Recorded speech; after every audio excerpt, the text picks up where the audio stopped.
Olá, pessoal. Olá, Paula. Oi, Nanete. Oi, ouvintes. No episódio de hoje, o nosso Panacota Literária número 20, o nosso assunto é a crítica literária.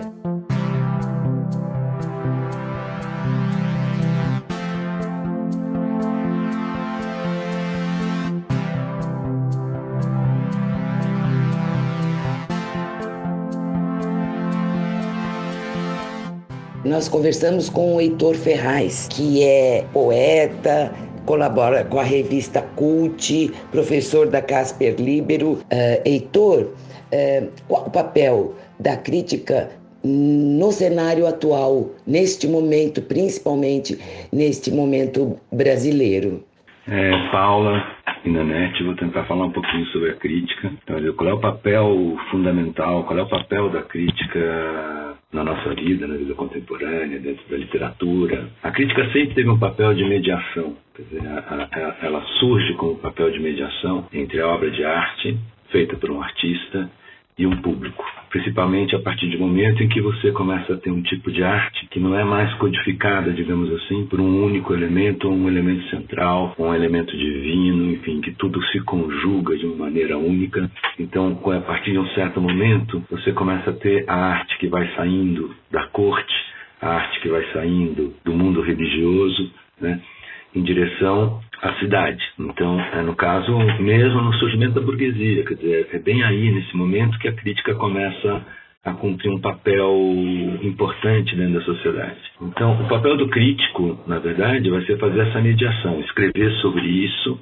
analisar uma obra de arte, comentar uma obra de arte, comentar uma sinfonia, comentar um quadro, comentar um texto, um poema. Isso nasceu lá atrás, com o próprio surgimento dos jornais no século XVII, por aí, que esse tipo de crítica, o que eu estou chamando de crítica nesse momento, se estabelece dentro da sociedade com uma necessidade muito grande de fazer essa mediação. Claro que com o tempo ela vai mudando um pouco o seu papel e você pode ter uma crítica, digamos assim, acadêmica e uma crítica participativa, engajada. Eu acredito muito numa crítica participativa engajada no espaço público dos jornais. É essa que a gente não encontra mais, ou que entrou em declínio e foi substituída por um outro produto, digamos assim, que se chama resenha. E a resenha faz pouco sentido dentro da nossa sociedade, porque a resenha simplesmente ela divulga uma obra, né? Ela não discute uma obra, ela não discute problemas de uma obra, ela não amplia o nosso conhecimento em relação a determinado autor, a determinada obra. Ela fica restrita apenas à divulgação. E com isso o que acontece? Você não tem mais o debate de ideias. Você não tem o debate de ideias, você não tem a transformação da cultura, você não tem enriquecimento da vida cultural da gente. Né? Tudo se torna único e exclusivamente um produto para o mercado. Esse é o grande problema da tal resenha crítica que a gente encontra na imprensa hoje em dia. Ou seja, a imprensa deixou de participar da vida do país, deixou de participar da construção de um pensamento dentro da vida do país. Né? Se você pensar a crítica do passado, um crítico como Antônio Cândido, um crítico como Álvaro Lins, um crítico como Mário de Andrade, uma preocupação muito grande em construir um país, em construir uma ideia, de não só divulgar uma obra, discutir essa obra, perceber aonde ela deu passos importantes dentro do universo cultural e até mesmo cutucar alguns autores, às vezes pela preguiça, pelo deixa como está, né? E fazer com que a vida então ganhe um certo movimento, uma discussão mais rica. É isso que a gente não tem mais, infelizmente. Né? Isso que eu acho que entrou em decadência. Já a crítica acadêmica, ela trabalha dentro das academias, então é muito intramuros. Né? Então, quando alguém pega e trabalha sobre uma obra do Drummond, sobre uma obra de um poeta como Francisco Alvim, ou a obra de um romancista, seja contemporâneo, seja mais antigo, e pega determinados aspectos, está abrindo para a gente um caminho de leitura daquela obra, de interpretação possível. Ao abrir esse caminho, também faz com que a gente pense um pouco no nosso mundo, na nossa vida, né? Ou seja, a volta e o que é uma obra de arte, a força de uma obra de arte, a força expressiva de uma obra de arte. Quando eu vejo um pouco hoje, assim, claro que essa crítica acadêmica acaba se transformando numa coisa muito especializada e fechada em si mesma, com pouco diálogo para fora. Esse é o grande problema, né? Já tivemos um momento em que essa crítica transitou, digamos assim, da academia para o jornal, do mesmo jeito que ela foi, do jornal para a academia. Então, quando você me perguntou sobre um pouco o que eu penso da crítica hoje, eu acho que a crítica hoje ela foi perdendo seu espaço para um outro produto que chama resenha, que tem única e exclusivamente o papel de divulgação e não mais de divulgação, de discussão de ideias, que é onde a crítica é rica. Essa é a função da crítica. Discutir ideias, eu discutir ideias de uma obra de arte, discutir toda a sociedade. Então, uma sociedade que não se pensa, uma sociedade que não reflete sobre ela mesma, não tem crítica, nem literária, nem crítica de artes plásticas, nem crítica de teatro, nem crítica de música, do que quer que seja. Ela tem apenas materiais de divulgação.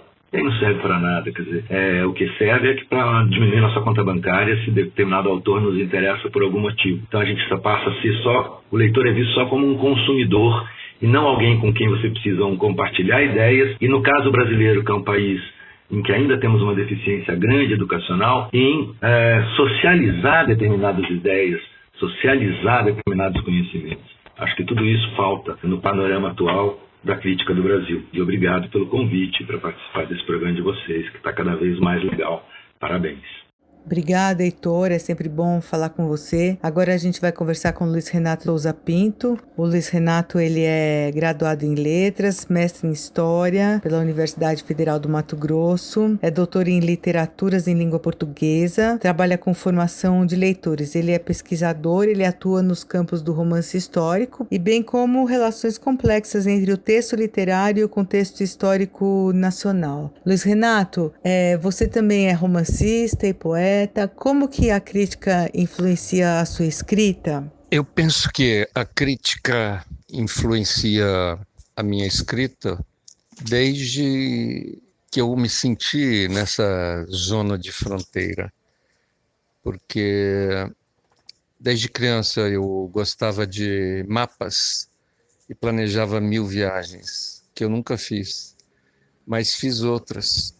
Me tornei um viajante, primeiro imaginário, depois com jogos de tabuleiro, e depois de carona, aí de ônibus, até poder ter uma renda e planejar melhor as viagens.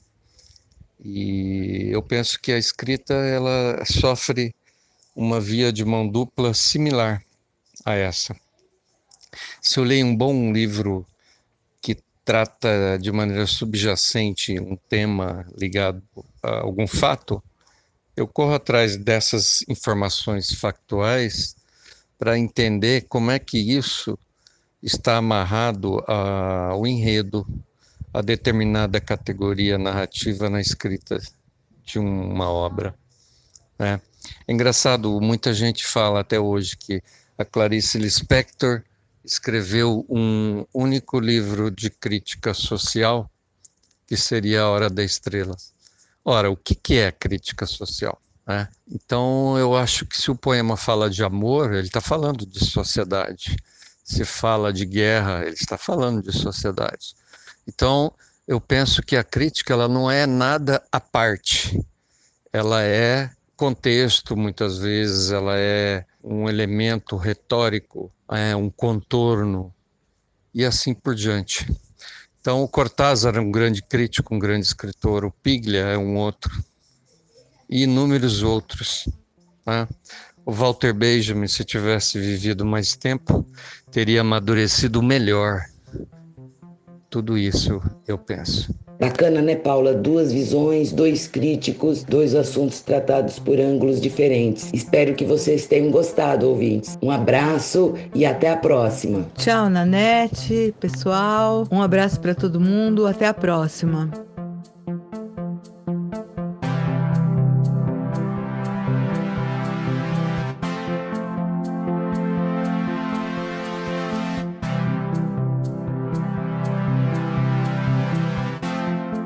O Panacota Literária é uma produção de Paula Bayer e Nanete Neves. Trilha e edição de Juliano Costa.